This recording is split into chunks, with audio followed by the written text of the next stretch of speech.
Cümleten selamun aleyküm hanımlar, kanalıma hoş geldiniz. Bugün sizlere çok güzel bir çeyizlik 5 şiş patik modelinin baştan sona anlatımını yapacağım. Ben patiğimde piyasada rahatlıkla bulabileceğiniz patiklik iplerden kullandım. Mavi ve beyaz tonlarında. Şişlerimiz ise 3 numara hanımlar. Hemen sizlere modelimi göstereceğim. İşte modelimiz bu şekilde. Gördüğünüz gibi hanımlar, orta kısmı ajurlu, kenarları çiçek işlemeli. Çok güzel, harika bir model oldu. Ben çok beğenerek yaptım. Umarım sizler de benimle birlikte beğenerek, severek patiğinizi yaparsınız. Bu patik benim elimin ölçülerine göre 37, 38 ve 39 numara ayaklar için uyumlu oldu. Hanımlar, patiğimi şöyle bir kenara bırakıyorum. Birlikte başlayalım. Ben her zaman olduğu gibi patiğime burun kısmından başladım hanımlar. Mavi ipim ile. Öncelikle şöyle ipimin ucunda minik bir miktarda ip bırakıyorum. Bu kadar. 12 ilmeğimi atacağım. Şu birinci ilmeğim. Şu 2. 3. 4. 5. 6. 7. 8. 9. 10. 11 ve 12. 12 ilmek olarak başladık. Şimdi geri dönüyorum hanımlar. Geri döndüğümüzde arka yüzdeyiz. İkinci şişimi alıyorum. Kenar ilmeğimi örmeden aldım. Arka yüzde olduğum için ilmeklerimi ters olarak örüyorum. Ben bu başlama tekniğini bütün 5 şiş patik videolarımda gösterdim. Şimdi sil baştan yeniden anlatıyorum. Sebebi şu. Bu videoya ilk defa denk gelecek olan hanımların da kafaları karışmasın diye. Hanımlar, ayrıca kanalımda farklı 5 şiş patik başlama teknikleri de var. Sizler patiğinize dilediğiniz şekilde başlayabilirsiniz. Evet, şimdi ön yüzdeyiz hanımlar. Bu aşamada artık tamamen düz örgü uygulaması yapacağız ve 5 şişe de geçeceğiz. Kenar ilmeğimi alıyorum. İkinci ilmeğimi ördüm. 3, 4, 5, 6. İlk 6 ilmeğimi ilk şişimle ördüm. Kalan 6 ilmeğimi de ikinci şişimle öreceğim. 12 adet ilmeğim vardı. 6'şar 6'şar 2 şişime eşit olarak paylaştırdım ilmeklerimi. Şimdi hanımlar, hiç geri dönmeden ilk başladığımız yerlerden ilmekler çıkaracağız. Hemen ilk ilmeğimizi şu kenardan çıkaracağım. Bakın, şu kenardan ilmeğin iki kanadına birden giriyorum. Üçüncü şişim ile buradan ilmeğimi çıkarttım. Devamında ilmek çıkartabilmek için de tığımı kullanacağım. Başlangıç yerlerimiz biraz sıkı çünkü. Bakın, başlangıç yerlerine sırasıyla girerek ilmeğimi çıkartıp şişime takıyorum. Tekrardan bakın, ilmek çıkartıp şişime takıyorum sırasıyla. 3 ilmeğim oldu. Başlangıç yerinde hanımlar ilmeğin iki kanadına birden bu şekilde girip ilmeğimizi çıkartalım. Bu şekilde yaparsak patik burnumuz daha sağlam olur. Bu detaya dikkat edelim. 5 ilmeğim oldu. Bir ilmek daha çıkartıyorum buradan. 6 ilmeğim oldu. Şimdi bir 6 ilmek daha çıkartacağım. Onu da 4. şişime takacağım. Sırasıyla tığım ile buralardan ilmekler çıkartıyorum ve şişime takıyorum.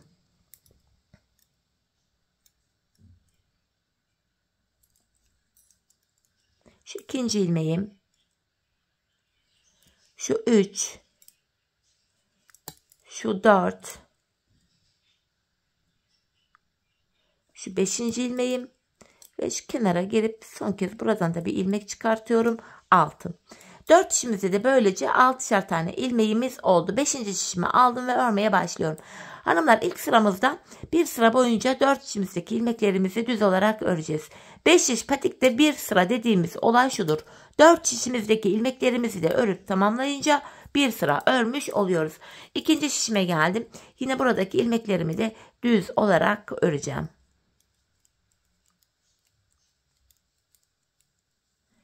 Üçüncüye geldim. 3. şişime. Yine buradaki ilmeklerimi de düz öreceğim.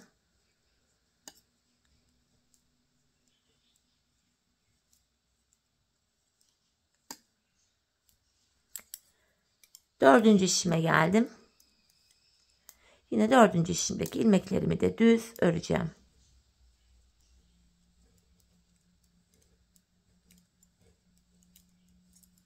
Bir sıra boyunca düz ördük hanımlar. Şimdi artırma zamanı.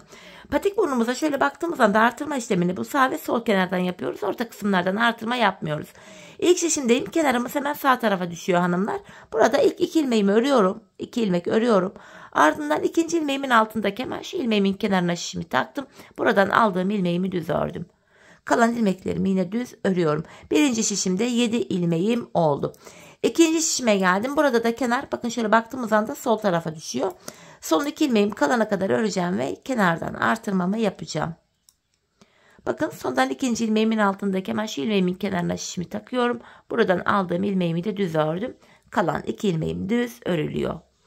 Üçüncü şişime geldim hanımlar. Burada da kenarımız hemen bu sağ tarafta. İlk 2 ilmeğimi öreceğim.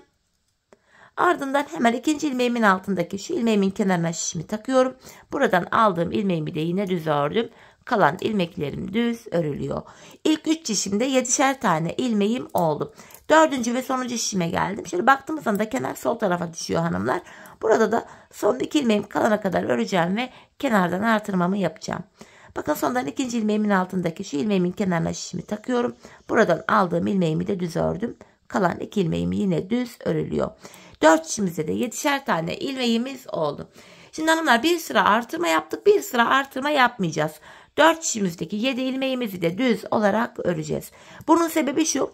Her sıra artırma yaparsak patik burnumuz bir anda açılma yapar ve hoş bir görüntü olmaz. Şimdi ikinci şişimdeki 7 ilmeğimi düz örüyorum.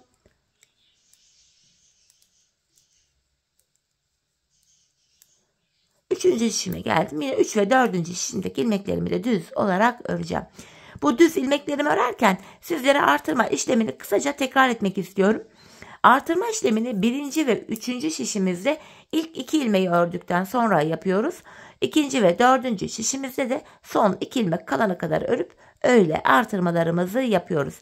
Evet hanımlar, bir sıra boyunca 4 şişimdeki 7 ilmeğimi de düz ördüm. Tekrar artırma zamanı. İlk şişimdeyim hanımlar. İlk 2 ilmeğimi örüyorum birinci şişimde. Ardından ikinci ilmeğimin altındaki şu ilmeğimin kenarına şişimi takıyorum ve buradan aldığım ilmeğimi de yine düz ördüm. Kalan ilmeklerim düz örülüyor. Birinci şişimde 8 ilmeğim oldu. İkinci şişime geçtim. Kenar şöyle baktığımız anda sol tarafta. Son 2 ilmeğim kalana kadar öreceğim ve kenardan artırmamı yapacağım. Bakın sondan ikinci ilmeğimin altındaki şu ilmeğimin kenarına şişimi takıyorum. Buradan aldığım ilmeğimi düz ördüm. Kalan 2 ilmeğimi de düz örüyorum. Üçüncü şişime geldim. Burada da kenar hemen bu sağ tarafta. İlk 2 ilmeğimi örüyorum. Ardından ikinci ilmeğimin altındaki şu ilmeğimin kenarına şişimi taktım. Buradan aldığım ilmeğimi de yine düz ördüm. Kalan ilmeklerim düz örülüyor.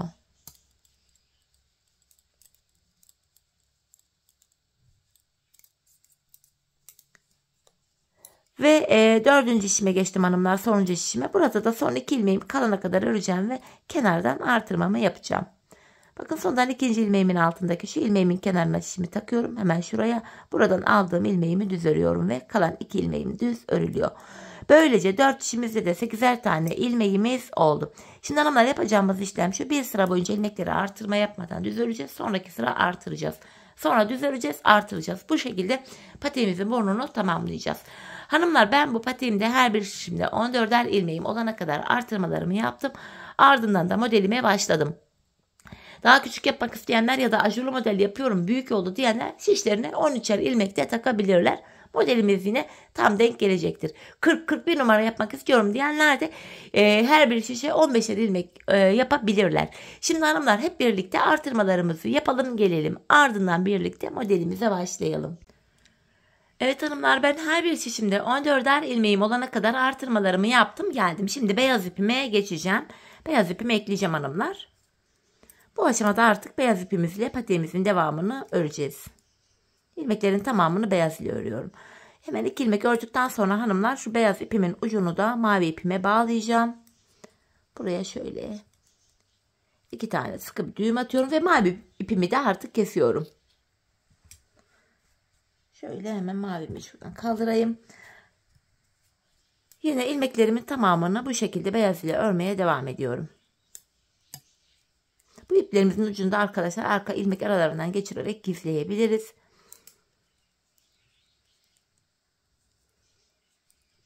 Gördüğünüz gibi bu şekilde düz örüyoruz hanımlar. Şimdi hanımlar, 4 şişimizdeki ilmeklerimizi de 3 sıra boyunca, 3 sıra derken bir kere öreceğiz. 4 şişimizi bir daha öreceğiz. Bir kere daha öreceğiz. Toplam 3 kere dolanacağız. 3 sıra boyunca beyaz ipimiz ile düz olarak örelim ve gelelim. Evet hanımlar, 3 sıra boyunca ilmeklerimi düz ördüm ve geldim. Şimdi ajurlu modelimizi yapacağız hanımlar. Öncelikle 2 ilmeğimi düz öreceğim. 2 ilmek düz örüyorum. Sizler şişlerinize 13'er ilmek yaptıysanız 1 ilmek düz örerek başlayacaksınız. 15'er ilmek yaptıysanız 3 ilmek düz ördükten sonra ajurlu modele başlayın. 2 ilmek ördükten sonra ipimi şişime bir kere doluyorum. Öndeki 2 ilmeğimi keserek örüyorum. İpimi şişime doluyorum. Öndeki 2 ilmeğimi keserek örüyorum.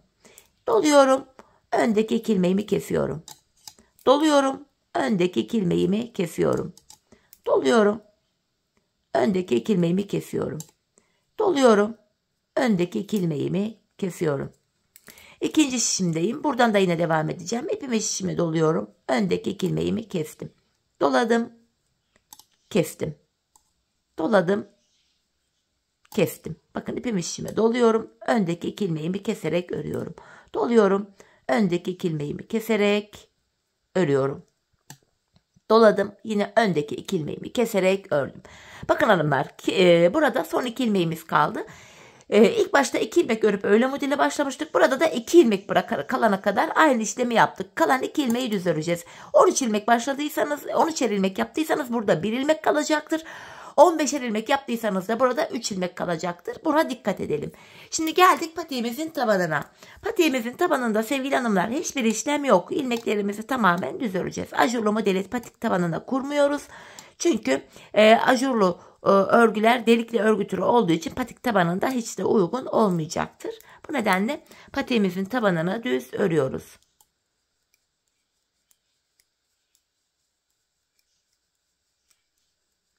Gördüğünüz üzere buradaki ilmeklerimin tamamını düz olarak örüyorum. Geldik modelimizde ön yüze.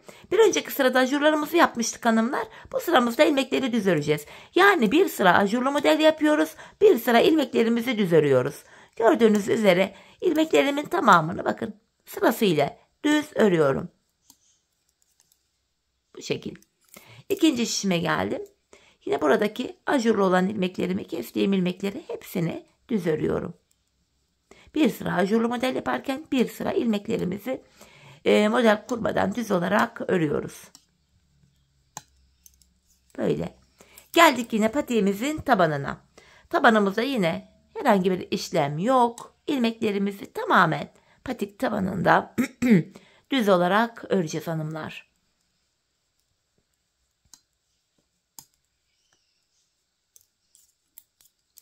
Tabanımızdaki diğer şişime geldim. Yine buradaki ilmeklerimi de düz örüyorum. Gayet kolay bir model hanımlar bu ajurlu taraf. Çiçek işlemeleri de gerçekten kolay. Yani gayet kolay, güzel bir patik. Çeyiz için de çok uygun oldu. Evet hanımlar, tabanımızı ördük. Yeniden ön yüzdeyiz. Ajurlarımıza devam edeceğiz. Bir önceki ajurumuzu yaparken 2 ilmek örerek başlamıştık. Şimdi 3 ilmek örerek başlayacağım. Bakın 1, 2. Bakın buradaki ajurumu da örüyorum. 3. Sırasıyla böyle ilmek sayıları artarak gidecek. İlkinde 2 ile başlamıştık. İkinci ajurumuzu yaparken 3 ilmek örüyorum. Diğer ajuru yaparken 4 ilmek örerek başlayacağım. İpimi şişime doluyorum. Aynı işleme devam edeceğim. Öndeki 2 ilmeğimi kesiyorum.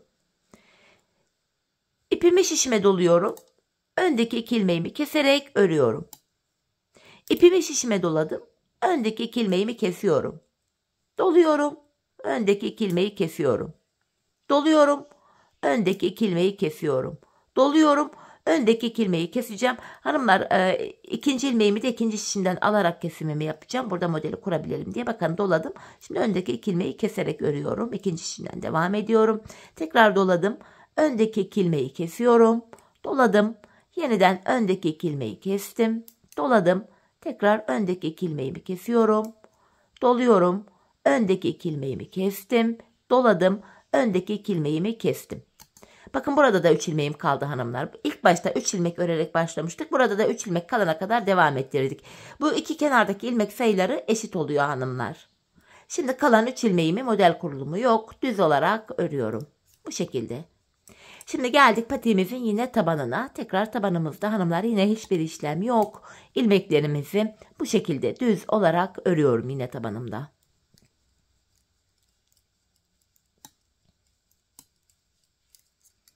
Tabanımdaki diğer şişime geçtim. Yine buradaki ilmeklerimi de düz olarak örüyorum.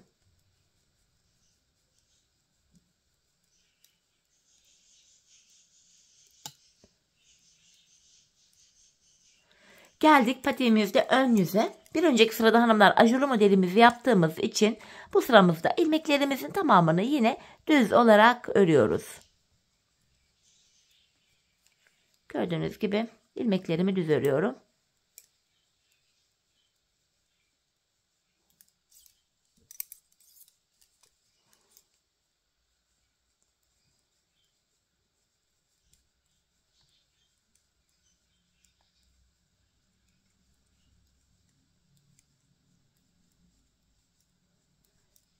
Sonuncu ilmeğimi de yine ön yüzde düz ördüm.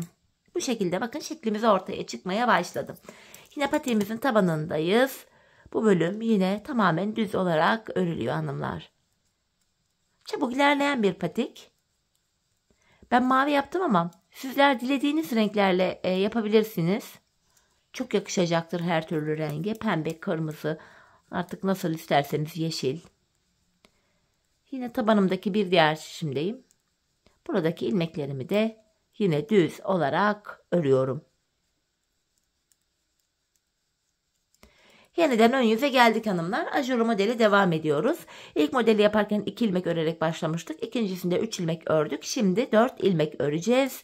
1, 2, 3. Bakın ajurlu ilmeğimi de ördüm 4. Bir önceki ajurumu ördüm 4. İpimi şişime doluyorum. Öndeki 2 ilmeğimi kesiyorum. Diğer uçta 4 ilmek kalana kadar devam ediyoruz. Doladım. Kestim. Doladım. Öndeki 2 ilmeğimi kesiyorum. Doladım. Öndeki 2 ilmeğimi kesiyorum. Artırma yapıyoruz hanımlar. Ardından öndeki 2 ilmeği birlikte keserek örüyoruz. Yine artırma yapıyorum. Öndeki 2 ilmeğimi birlikte keserek örüyorum. Artırıyorum. Kesiyorum. Artırıyorum. Kesiyorum. Artırdım. Kestim. Yine diğer tarafta 4 ilmek kalana kadar devam ediyoruz. Bakın artırdım. Kestim. Şu 2 ilmeği birlikte örüyorum. Şöyle baktığımız anda hanımlar burada da 4 ilmeğimiz kaldı. İlk başta da 4 ilmek yaparak başlamıştık. Bu nedenle kalan 4 ilmeğimi de düz olarak örüyorum. Ajurlu modelimiz üçgen şeklinde bu şekilde küçülüyor. Gördüğünüz gibi. Tekrar yine tabanımızdayız.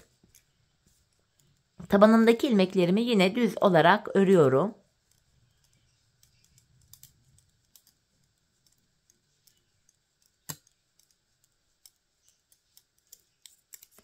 Tabanımdaki diğer şişime geçtim. Yine buradaki 14 ilmeğimi de düz öreceğim.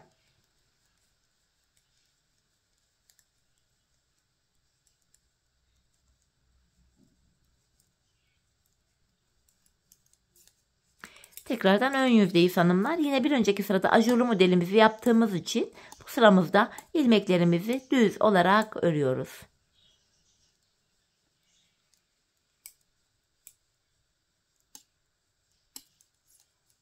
Bakın şeklimiz kendini göstermeye başladı bile şimdiden. Ön yüzdeki diğer şişime geçtim. Yine buradaki ilmeklerimi de düz örüyorum.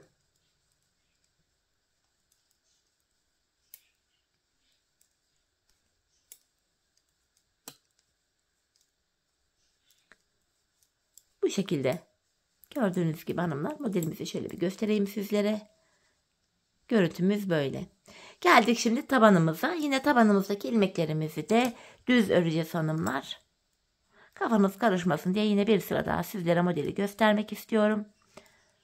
Devamında böyle piramit şeklinde, üçgen şeklinde ajurlu modelimiz ilerleyecek. Yine tabandaki diğer şişime geldim. Buradaki ilmeklerimi de düz olarak örüyorum.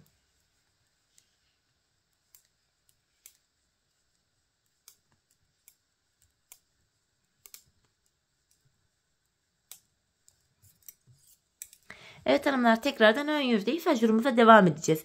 Bakın birinci ajuru yaparken 2 ilmek örmüştük. İkinci de 3 ilmek ördük. Üçüncü de 4 ilmek ördük. Şimdi 5 ilmek öreceğiz. İlmek sayıları her defasında birer birer artarak gidecek. Şu dördüncü, şu da 5. ilmeğim. İpimi şişime doluyorum. Öndeki 2 ilmeğimi kesiyorum. Doluyorum. Öndeki 2 ilmeğimi kesiyorum. Doluyorum. Öndeki 2 ilmeğimi kesiyorum. Doladım. Öndeki 2 ilmeğimi kestim. Doladım. Öndeki 2 ilmeğimi keseceğim hanımlar. İkinci ilmeğimi ikinci şişimden alacağım. Şöyle. Doladığım ilmeğim İlk şişimde kaldı. Doladım. Şu öndeki 2 ilmeğimi kestim. Tekrar doluyorum. 2 ilmek kesiyorum. Doluyorum. 2 ilmek kesiyorum. Doluyorum. Öndeki 2 ilmeği kesiyorum. Doladım. Öndeki 2 ilmeğimi kestim. İlk başta hanımlar 5 ilmek örerek başlamıştık. Burada da 5 ilmek kalması gerekiyor. Bakın 5 ilmeğimiz var. Kalan 5 ilmeğimizi de düz olarak örüyoruz. Patiğimiz hanımlar anlaşıldı diye umuyorum bu şekilde ilerliyor. Tabanımızı ördükten sonra yine ilmeklerimizi düz öreceğiz. Bir sonraki sırada da 6 ilmek örüp öyle ajurlara başlayacağız. Sonrasında 7, 8, 9 diye gidecek. Hanımlar biz bu işleme tam tepede tam bir tane ajur kalana kadar devam edeceğiz. Çünkü her defasında ajurlar ilmek sayılarımız azalıyor. Böyle üçgen şeklinde üçgen şeklini alıyor. Tepede tam bir tane ajurlu ilmeğimiz olana kadar patiğimizin bu ajurlu kısımlarını sizlere tarif ettiğim gibi yapalım ve gelelim hanımlar, sonrasında buluşalım. Evet hanımlar, ben ajurlu modelimi tamamladım. Bakın ortada bir ajurum kalana kadar bu şekilde modelimi ördüm. Hanımlar bu aşamada ajurlu modelimden sonra da bir sıra bakın düz ördüm. Tekrar ilmeklerimizi bu aşamada düz örmeye devam edeceğiz. Yani hanımlar hemen göstereyim. Bu bölümü yapıyoruz şu anda. İlmeklerimizi düz örmeye devam edeceğiz.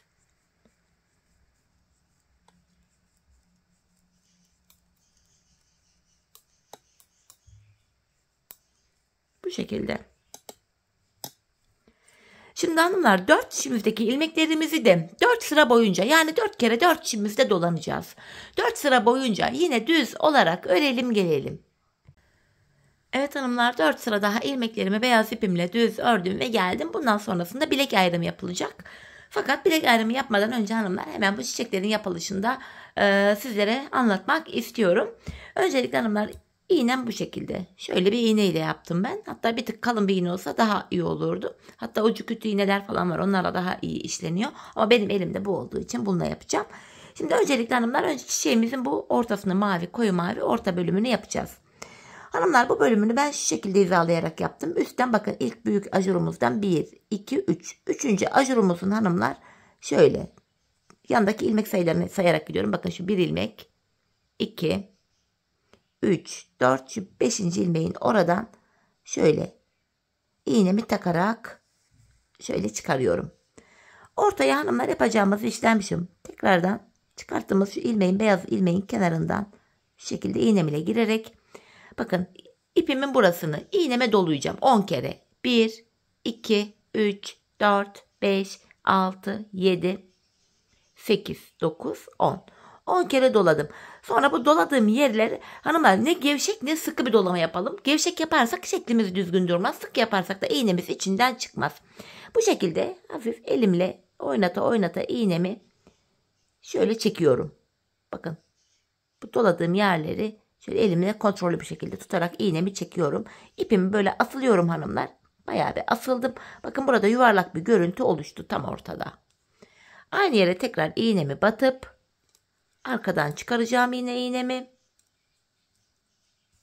Tekrardan hanımlar şu üst tarafta bakın şurası böyle kalkık görüntü olmasın diye tekrar hafif üstten girip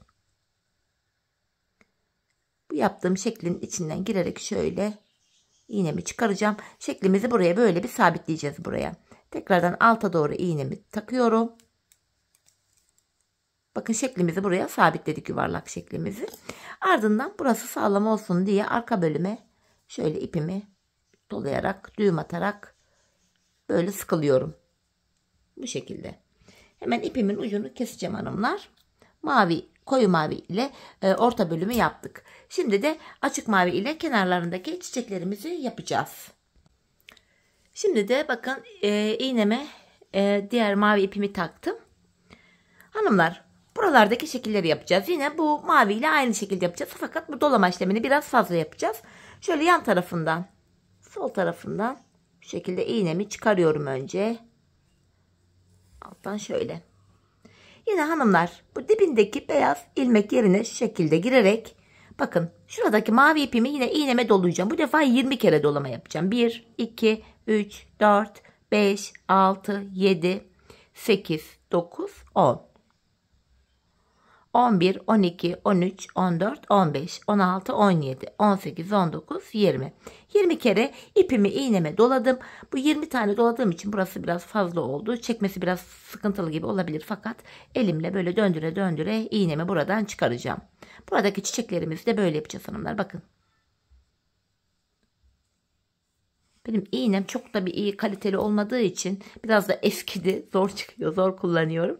Yine tekrardan ipimin ucunu böyle sıkarak şöyle bakın ilk çiçeğimin yaprağını oluşturdum. Tekrar aynı yere dibine batarak iğnemi arkadan çıkaracağım. Yine bu çiçeğimizin ucu da burası kalkmasın diye ucuna doğru tekrar iğnemi takıp çiçeğimin ucuna hanımlar şöyle bakın. Ucundan şöyle iğnemle girerek çiçeğimi de buraya sabitleyeceğim. Burada maksat hanımlar çiçeğimiz kalkmasın. Patik bittikten sonra da bu işlemelerini yapabilirsiniz hanımlar. Fakat ben bir de foto çekimi yapacağım için patiğin ön bölümünü şimdiden yapayım dedim. Diğer eşini oysa patiğim bittikten sonra yapmıştım. Tekrar aynı yere şöyle bakın ucundan girerek bu defa hanımlar mavinin diğer kenarından şöyle çıkarıyorum. Bakın bir tık üstten şuradan çıkartıyorum iğnemi. Bu şekilde bakın ilkini yaptık. Toplamda 4 tane yapacağız bu maviliden. Yeniden aynı işlemi yapacağım şimdi. Tekrar şuraya şişim ile girerek bakın şiş diyorum pardon iğnem ile girerek beyaz ilmeğin oraya hemen şuraya. Tekrardan hanımlar iğne şu ipimi buraya 20 kere dolayacağım. 1, 2, 3, 4, 5, 6, 7, 8, 9, 10. 11, 12, 13, 14, 15, 16, 17, 18, 19, 20. 20 kere doladım. Yine iğnemi çekeceğim hanımlar. Böyle yavaş yavaş çekeceğim. İğnem bozuk olduğu için biraz zor çekiyorum. Biraz yamuk yumuk gibi değişik bir iğnem var. Benim evde başka da iğnem yok. Çok dikişle falan aram olmadığı için en uygun iğne bunu bulabildim. Şöyle yavaş yavaş hanımlar bakın. Doladığımız ipin içinden şöyle iğnemizi çıkartıyoruz. Sonra sıkıca tutuyorum hanımlar. Elimi hemen bırakmıyorum. Bakın. Bunu buraya böyle sıkıştırınca ikinci yaprağı da oluştu çiçeğimizin. Tekrar dibine doğru şöyle batıyorum. Bakın ikinci çiçeğimiz, ikinci yaprağımızı da yaptık çiçeğimizin yaprağını. Yine bu aşamada hanımlar bu çiçeğimizi de şuraya sabitleyelim diye bakın. Bunun ucundan şöyle girerek. Ya dizimde kolay yapıyordum. Bir de videoda ayrı duruyor. Zorlandığım gibi oldu. Diğer işini daha kolay yapmıştım. Şöyle bir de şişlerime de dolanmasa. Evet. Şöyle sıkıyoruz buraya. Pardon sabitliyoruz. Yani aynı yere şöyle gireceğim. Çiçeğimizin yaprağı bu şekilde yapınca kalkmaz hanımlar. Böylece kalır. Bakın ikinci yaprağı da yaptık. Şimdi tekrardan şu mavinin kenarına doğru şöyle giriyorum. Koyu mavi olanın dibine. Bu şekilde giriyorum hanımlar. Üçüncü yaprağı yapacağız. Yine diğerleriyle aynı şekilde. Hani 20 kere dolayacağız hanımlar. Yine beyaz kenar ilmek yerimiz vardı. Bakın kenar ilmek yeri diyorum. Beyaz ilmek arasına şöyle giriyorum. Şu anda gözümde görmedi. Ay yaşlandım artık. Evet. Şuradan şöyle giriyorum hanımlar. Mavi ipimi yine 20 kere dolayacağım. 1, 2, 3, 4, 5, 6, 7, 8, 9, 10. 11, 12, 13, 14, 15, 16, 17, 18, 19, 20. Yeniden iğnemi yavaş yavaş çekeceğim hanımlar. Kontrollü bir şekilde iğnemi çekeceğim. Bu şekilde yavaş yavaş iğnemizi çekiyoruz. Elimle de hanımlar tutarak bakın. Çekiyorum o doladığım iplerimi, iğneme doladığım iplerimi. Elimle tutarak böyle aşağı indire indire çekiyorum. Evet iğnemizi kurtardık buradan. Tekrardan bunu sıkacağız hanımlar. Şöyle sıkıştırarak gidiyorum. Bakın. Üçüncü yaprağımızı da böylece oluşturduk. Tekrar aynı dibine batıyorum. Yaprağımın ucunu buraya sabitlemiş oluyorum böylece. Alttan çıkaracağım. Bu şekilde. Bakın üçüncümüzü de yaptık. Üçüncü yaprağımızı da. Bunu da buraya sabitlemek adına hemen şu bakın mavili olan yerden arkadan girerek böyle daha kolay sabitleniyor. Yaprağımız kalkmaz en azından. Sabit kalır. Daha kullanışlı olur. Bu şekilde. Şimdi iğnemi yine bu koyu mavi olanın dibine doğru batıracağım. Bakın. Alttan çıkaracağım şuradan. Ben dörtlü yaptım ama siz beşli altılı da yapabilirsiniz. Dilediğiniz gibi artırabilirsiniz oraları. Tekrardan hanımlar bu aşamada yine hemen şu beyaz olan ilmek yerinden şöyle çıkarıyorum iğnemi. Yeniden burada ipimi iğneme 20 kere dolayacağım. Sonuncuyu yapıyoruz. 1, 2, 3, 4, 5, 6, 7, 8, 9, 10, 11, 12, 13, 14, 15, 16, 17, 18, 19, 20. 20 kere doladım. Şimdi iğnemi yine kontrollü bir şekilde çekeceğim. Bakın dolaya dolandıra oynata çekiyorum. Çok sıkı sararsak iğnemizi çıkartamayız. Dediğim gibi çok gevşek sararsak da şeklimiz düzgün düşmez hanımlar. Yamuk yumuk olur. O nedenle böyle orta halli bir sarım yapalım. Kolayca yapalım. Gerçi daha kolay çıkar ama benim iğnem dediğim gibi biraz bozuk olduğu için paslanmış gibi tuhaf olmuş. Kayganlığı gitmiş. O yüzden biraz uğraştırdı ama. Bakın 4. yaprağımızı da yaptım. Tekrar dibine batıyorum aynı yere. Şuraya. Arkadan çıkaracağım. Yine bu yaprağım da kalkmasın diye hanımlar yaprağımın ucunu şuradan bakın. Şuraya şöyle girerek arkadan bunu buraya bir sıkılıyorum. İğneyi tamamen bir karıştırdık mı ne ettik? Evet. Oh Elif ne yaptın sen? Ay keşke bittikten sonra yapaydım ya. Fotoğrafta çekmeseydim böyle yarım yarım fotoğrafı olsun güzel dursun diye var ya neler yaptım. Artık beyaz ipimi mecburen hanımlar şu aşamada şöyle biraz keseyim de kurtarayım yoksa olmayacak. Çiçek yapması daha zor, en azından ipi ekleriz. Ay rezil oldum yine. Bu çiçek işlemeli bölümlerde, iğneli bölümlerde hanımlar size rezil olmadan videoyu kapatamıyorum. Ama kusura bakmayın idare edin artık. Dediğim gibi benim iğneyle iple dikişlemek işte pek bir aram yok. Evet ipimi de kestim, mavi ipimi. Çiçeğimizi hanımlar bakın böylece tamamladık. İlk çiçeğimiz bu şekilde oldu. Şimdi de iğneme yeşil ipimi takacağım. Evet hanımlar iğneme şöyle yeşil ipimi taktım. Şimdi bu yapraklarımızı yapacağız. Şunları yapacağız şimdi. Bunun için de yine mavinin dibinden şöyle batarak, alttan batarak şöyle iğnemi çıkaracağım hanımlar burada. Bu aşamada hanımlar aşağıya doğru ineceğiz. Bakın sola doğru kayarak iğnemizi indireceğiz. Şöyle iğnemi indiriyorum. Sola doğru bir miktar indim. Siz dilediğiniz uzunlukta, kalınlıkta yapabilirsiniz bu bölümleri. Bakın burada bir tane dal gibi bir şey oluştu. Buradan hanımlar tekrar alta doğru iniyorum. Bakın sola doğru kaydırarak indim yine. Şöyle yine bir alta doğru indim. İğnemi çıkarıyorum. Şöyle tekrar geri dönüyorum. Bu bölümü kapatacağız hanımlar. Bakın şöyle. Burada böylece 2 tane dal gibi görüntü oluştu. Yeniden alta ineceğiz. Sola doğru kaydırarak tekrar şöyle alta doğru indim bir miktar. Göz kararı yaptım hanımlar ben bunu. Şimdi ipimi şuradan alayım. Arada kaldı. Tekrar aynı yere şöyle girip alttan şöyle iniyorum. Burada 3 tane oluştu. Tekrar içeri girip bir alta doğru ineceğim hanımlar.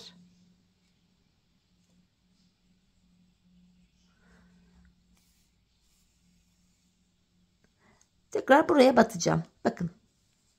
Burada 5 tane dal görüntüsü oluşturdum ben. Siz aşağı kadar da inebilirsiniz. Bakın. 1, 2, 3, 4, 5. Şimdi hanımlar yapacağımız işlem şu. Tekrardan aynı yerden şöyle aynı yerden değil de bir ilmek şeyinden girerek bu şekilde aynı yerden girersek ip geri çıkar. Şuradan girerek iğnemi üste doğru çıkarıyorum.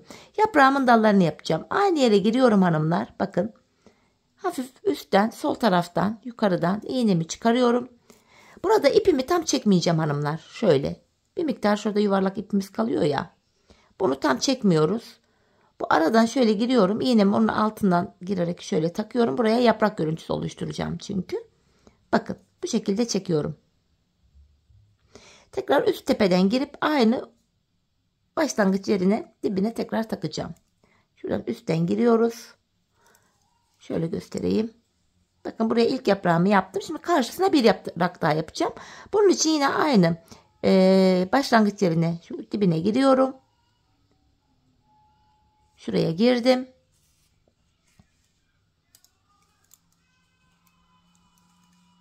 Bu şekilde. Şimdi de tam karşısına yaprağımı yapacağım. Aynı yere tekrar girerek bakın biraz üstten şöyle çıkarak karşılıklı yaprakları yapıyoruz hanımlar. Yaprak yapımı bu şekilde. Yine bakın bunu tam çekmiyoruz. İğnemi içinden çıkarttım. Buraya kadar karşısındaki yaprağı oluşturdum. Aynı yere tekrar batıyorum ve bu defa bir üstten çıkaracağım. Bakın bir üst aradan buradan iğnemi çıkartıyorum. Yine aynı şekilde hanımlar sağlı ve sollu yapraklarımızı yapıyoruz. Bakın buraya ilk yaprağımı bu şekilde yapıyorum. Yaprağın tepeden batıp tekrar yine başlangıç noktasından dibinden iğnemi çıkarıyorum. Bakın şuradan. Şimdi de tam karşısına yapacağız. Yine aynı yere iğnemi batıp biraz alt taraftan gelip şöyle iğnemi çıkartıyorum. Ve buradaki yuvarlağın içinden iğnemi çıkartıp bunu buraya sabitliyorum. Aynı yere girip bu defa bir üste giriyorum hanımlar. Bakın bir üst araya girdim. İğnemi oradan çıkarttım. Şimdi de buraya yapraklarımızı yapacağız yine aynı şekilde. Önce üst tarafa sonra alt tarafa yine aynı şekilde yapraklarımı yapacağım hanımlar. Şöyle biraz üstten çıkarak iğnemi çıkarttım. Ve buradaki minik halkanın içinden iğnemi geçiriyorum. Tepesinden girip yine yaprağın ucuna şöyle dibinden iğnemi çıkarıyorum.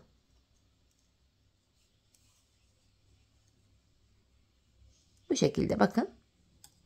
Şimdi de tam karşısına yapacağım aynı yaprakta. Dizimde yaparken daha kolay oluyordu. Şu anda elimin üstünde biraz oyaladı gibi oldu bu defa bu çiçek. Video çekerken tabii ki de. Bakın bu yaprağımı da yaptım. Şimdi son kez 4. yaprağımı yapacağım. Onu da bakın bu uca giriyorum. Buraya. Buradan iğnemi çıkarttım. Buraya da şimdi yaprağımı yapacağım hanımlar. Bakın biraz üstten şöyle girerek iğnemi çıkartıyorum. Halkanın içinden iğnemi geçirdim. Tekrar tepesine batarak başlangıç yerinden yine iğnemi çıkartıyorum. Bu defa da tam karşısından çıkaracağız hanımlar. Yaprağımızı. Bakın alttan.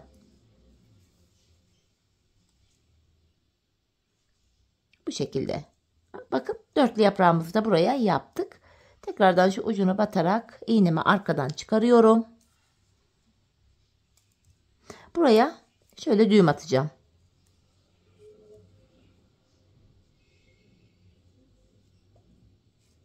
Ve ipimin ucunu da kesiyorum. Bu şekilde hanımlar. Bu sol taraftaki çiçeğimiz yaprağı yaptık. Bakın. Görüntümüz böyle. Şimdi aynısından bir de sol tarafa yapacağız hanımlar bu şekilde. Aynı çiçekten, aynı yapraktan bir de bu sağ tarafa yapacağız aynı şekilde. Şimdi bu diğer çiçeğimizi de hanımlar aynı şekilde bu tarafa yapalım gelelim. Sonra birlikte bilek ayrımına geçelim. Evet hanımlar, bu sağ taraftaki çiçeğimi de yine sol taraftaki çiçeğim gibi aynı şekilde yaptım geldim. Çiçeklerimiz bitti. Şimdi bilek ayrımını yapacağız. Öncesinde çiçek yaparken ipimiz maalesef kesilmişti. Yeniden ipimi ekleyeyim buraya. Maalesef böyle iş kazası oldu. Böyle dikişli nakışlı iğneli modellerde maalesef biraz şey oluyorum. Neyse siz artık hatam olduysa affedin. Şişimi de hemen düzelteyim. Bilek ayrımını yapacağız hanımlar. Şimdi ilk şişimdeyim. 14 adet ilmeğim vardı. Şişimde son bir ilmeğim kalana kadar öreceğim. Yani ilk 13 ilmeğimi düz olarak öreceğim hanımlar. Bakın burada son ilmeğim kaldı. Birinci şişimdeki son ilmeğim ile ikinci şişimdeki ilk ilmeğimi alıyorum. Bu iki ilmeği bakın birbiriyle böyle yer değiştirdim. Yer değiştirdiğim ilk ilmeğimi ilk şişimle örüyorum. Bilek ayrımında böyle ilmekleri yer değiştirme sebebimiz şu. Hemen şöyle model üzerinde göstereyim. Burası daha sıkı ve sağlam oluyor. Bakın bu orta kısımda ayrık bir görüntü oluşmuyor. Patiğimizin yanlarına geçmiş bulunuyoruz hanımlar. Bu kenarlarına ben 7'şer ilmek haroşa ördüm. Örgümüzün hem ön hem arka yüzünde düz örgü örünce haroşa oluyor. Hem ön hem arka yüzde ters örgü örünce de haroşa oluyor. Ben örgümüzün her iki tarafında da düz örgü örerek haroşalarımı elde ediyorum. Bu şekilde ilk 7 ilmeğimi düz örüyorum haroşa olduğu için. Bu şekilde 7 ilmek haroşa düz ördüm. Diğer ilmeklerimi de hanımlar ön yüzde olduğum için düz örüyorum. Artık patiğimizin arka bölümüne geçtik. Patiğimizin arka bölümünde hanımlar ön yüzdeysek eğer düz örgü öreceğiz. Arka yüzde de ters örgü uygulaması yapacağız. Şu anda ön yüzde olduğum için ilmeklerimi düz olarak örüyorum. Taban bölümündeki ilmeklerimi örüyorum şu anda.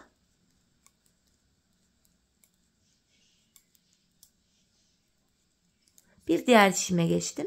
Yine buradaki tabanıma denk gelen yer burası da yine. Buradaki ilmeklerimi de düz olarak örüyorum.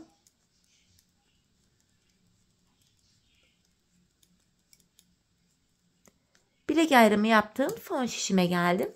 Buraya. Buradaki ilmeklerimi de yine ön yüzde olduğum için düz öreceğim.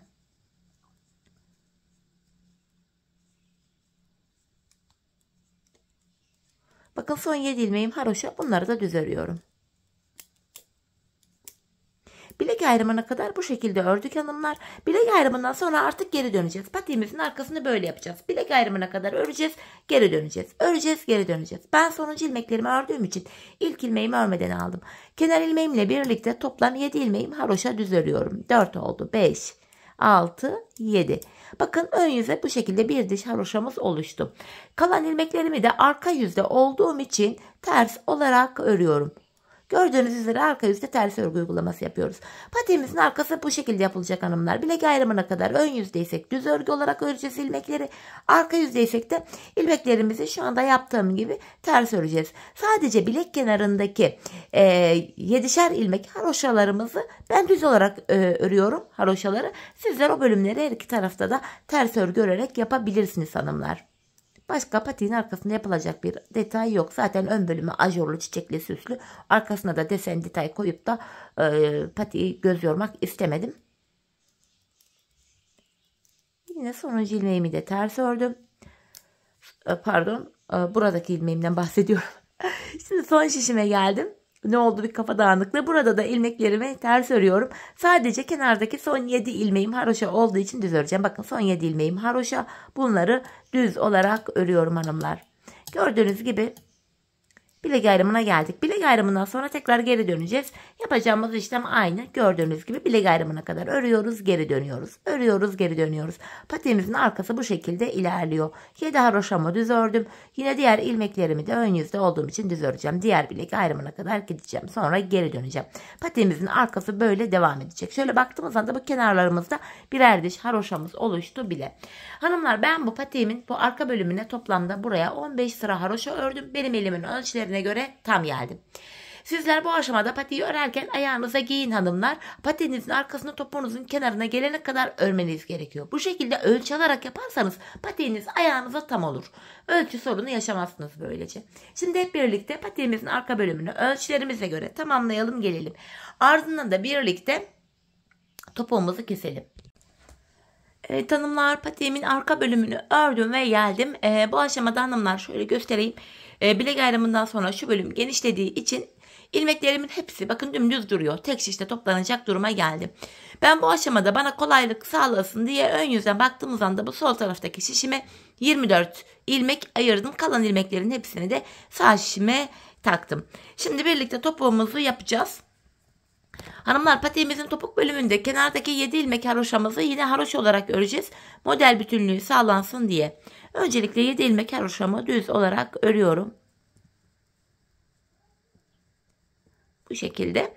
Ardından ön yüzdeyim. İlmeklerimi düz olarak ve sayarak örmeye devam edeceğim. 7 haroşamı örmüştüm. 8, 9, 10, 11, 12, 13, 14, 15, 16, 17, 18, 19, 20, 21, 22, 23. İlk 23 ilmeğimi normal düz olarak ördüm. 24. ilmeğimi örerken öndeki 2 ilmeği alıyorum. İkisini birlikte keserek örüyorum. 23 ilmek ördüm. 24. de kesim yaptım. Zaten bu sol tarafa da 24 ilmek ayırmıştık. Topuğumuz için orta kısma baktığımız anda burada da 7 ilmeğimiz kaldı. Bu 7 ilmeğimiz her seferinde birer birer kesilecek, eksilecek ve böylece bittikten sonra da patiğimizin topuğu oluşacak. Şimdi yapacağımız işlem şu. Kesim yaptıktan sonra geri döneceğiz. Şu anda arka yüzdeyiz hanımlar. Bu kesim yaptığım bu ilk ilmeğimi örmeden alıyorum. Arka yüzde olduğum için diğer ilmeklerimi ters olarak örüyorum. Sadece kenardaki son 7 ilmeğim haroşa olduğu için son 7 ilmeğimi düz öreceğim.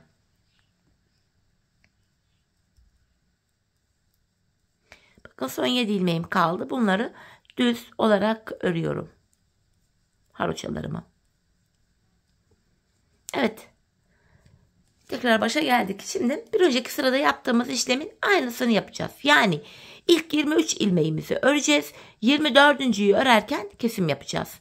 Öncelikle yine 7 haroşamı ördüm. Sayarak devam edeceğim. 8, 9, 10, 11, 12, 13, 14, 15, 16, 17, 18, 19, 20, 21, 22, 23. Yine ilk 23 ilmeğimi ördüm. 24. örerken şu öndeki ikisini alıyorum. Keserek örüyorum. Bir önceki sırada burada 7 ilmeğimiz vardı. Şimdi baktığımız anda 6 ilmek kaldı. Yani 1 ilmek eksildi. Şimdi tekrardan hanımlar kesmemizi yaptık. Geri döneceğiz. Arka yüzde ilmekleri öreceğiz. Ön yüzde tekrardan ilk 23 ilmeği örüp 24. örerken kesimimizi yapacağız. Biz bu kesme işlemine aradaki 6 ilmeğimiz bitene kadar devam edeceğiz. Şimdi hep birlikte patiğimizin topuğunu sizlere tarif ettiğim gibi bu 6 ilmeğimiz bitene kadar keselim gelelim. Evet hanımlar, patiğimin topuğunu kestim geldim. İlk başta bu sol tarafa 24 ilmek ayırmıştık. Şimdi sağ şişimde de 24 ilmeğim kaldı. Yani her iki şişimizdeki ilmek sayıları da birbirine eşit. Bu aşamada patiğimin düz tarafı içeride, ters tarafı da dışarıda olacak şekilde böyle ikiye katlıyorum. Hanımlar, ben tığ ile kolay kesim yapabildiğim için elime tığımı aldım. İlk kesimim şöyle. Benden taraftaki şişten bir ilmek, ikinci şişten de bir ilmek alıyorum. İkisini birlikte keserek ördüm. Diğer kesimlerimi de şöyle yapıyorum. Benden taraftaki şişten bir ilmek, ikinciden de bir ilmek alıyorum. İkinci ilmeği ilkinin içinden geçirdim. Tığımdaki ilmekleri topluyorum. Benden taraftaki şişten bir ilmek, ikinci şişten de bir ilmek aldım. İkinci ilmeğimi ilk ilmeğin içinden geçiriyorum ve tığımdaki ilmekleri topluyorum. Karşılıklı olarak şişlerimizden birer tane ilmek alıyoruz ve ikinci şişten aldığımız ilmeği ilk şişten aldığımız ilmeğin içinden geçiriyoruz. Tığımızdaki ilmeklerimizi topluyoruz. Kesme işlemini bu şekilde gerçekleştiriyoruz hanımlar. Böyle. Şimdi kalan ilmekleri de aynı şekilde keselim gelelim. Evet hanımlar, ilmeklerimi kestim. Şişlerimde son ikişer ilmeğim kaldı. Yine bunları da aynı şekilde alıyorum. Şu ikinci ilmeğimi ilkinin içinden geçirip bu şekilde tığımdaki ilmekleri topluyorum. Son birer ilmeğim kaldı. Bunları da aynı şekilde kesiyorum hanımlar. Yine ikinciyi ilkinin içinden geçirdim. Şişlerim de boşa çıktı artık. Tığımdaki iki ilmeği topluyorum. Buraya hanımlar şöyle 2 tane sıkı bir zincir çekiyorum ve ipimi kesiyorum. Patiğimizi böylece bitirdik. Hemen topuğumuza bakmadan önce şu ipimizi de bir güzel gizleyelim. Bakın şöyle düğüm atarak sıkılayarak gizliyorum.